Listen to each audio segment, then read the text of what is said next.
அதான் சங்கீதக்காரன் உமக்கு பிரியமானதை செய்ய உம்மை நோக்கி என் கைகளை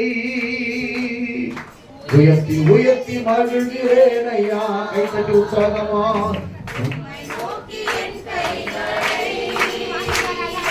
உயர்த்தி உயர்த்தி மகிழ்கிறேன் ஐயா. வறண்ட நிலம் தவிப்பது போல் என் ஆன்மா உமக்காக ஒவ்வொரு நாளும்